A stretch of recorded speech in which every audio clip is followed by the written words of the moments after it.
कुचेलिनं दन्तमलापधारिणं बहवासिनं नित्यकठोरभाषिणं सूर्योदये प्राकस्त्यसमये विमुञ्चति श्रीरविचक्रपाणिनम्। देखिए, 5 काम करने वाले को लक्ष्मी छोड़ देती है, चाहे वो भगवान विष्णु ही क्यों न हो। एक तो मैला कुचैला कपड़ा पहनने वाले के पास लक्ष्मी नहीं रहती, और जो कहीं दातून नहीं करते हैं, दांत में मल लपेटे रहते हैं, उनको लक्ष्मी छोड़ देती है।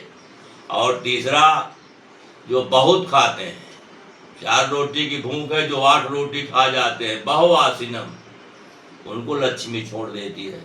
और चौथे, जो हमेशा कटुबाणी बोलते हैं, उनको। और 5वां, जो सूर्योदय के समय में सोते हैं, सूर्यास्त के समय में सोते हैं, इन 5 को लक्ष्मी छोड़ देती है, चाहे वो चक्रपाणी भगवान विष्णु ही क्यों न हो। एक बार लक्ष्मी जी और सरस्वती में कुछ बातचीत हो गई। लक्ष्मी जी ने कहा कि संसार में हमारे पति देव पूरे संसार का पालन पोषण करते हैं, इसलिए हम सबसे बड़ी हैं। सरस्वती ने कहा, देखो, अपने से आदमी कुछ बन सकता है, लेकिन परीक्षा हो जाए। तो कहा, ठीक है, परीक्षा हो जाए।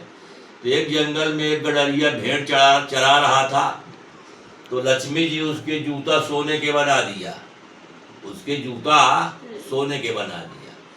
तो सरस्वती ने कहा, सरस्वती जी से कहा कि देखो, मैं इसको कितना बड़ा आदमी बना दिया। कहा, हाँ, बात तो सही है, लेकिन बैठो कुछ देर।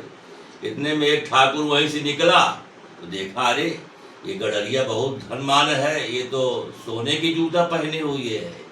वो जा करके पहुँचा रे, कहा, पाल जी, और क्या बताइए, और समाचार क्या है? ये जूता आप, अरे कहा, जूता को तो न पूछो, ये खराब हो गए जूता हमारे, इनको हमने 20 रुपए जोड़ा खरीदा था और ये बिल्कुल पीले पड़ गए। तो कहा, हमसे 20 रुपया ले लो, हमको दे दो। अरे कहा, क्यों नुकसान तुम्हारा होगा? नहीं, कहा, नुकसान नहीं होगा, ले 20 रुपया से वो जूता ले लिया, और गडरिया ज्यों कहते हो गया। तो सरस्वती जी बोली लक्ष्मी जी से कि देखो, अब तो पता हो गया होगा ना कि कौन बड़ा है। तो लक्ष्मी जी चुप हो गई। तो सबसे बड़ा ज्ञान होता है, अगर मनुष्य के पास ज्ञान है तो लक्ष्मी बहुत आ जाएगी, और लक्ष्मी बहुत है, ज्ञान नहीं है, तो वही गडरिया के पनही शाही वो सब निकल जाएगी। बोली सच्चिदानंद भगवान की।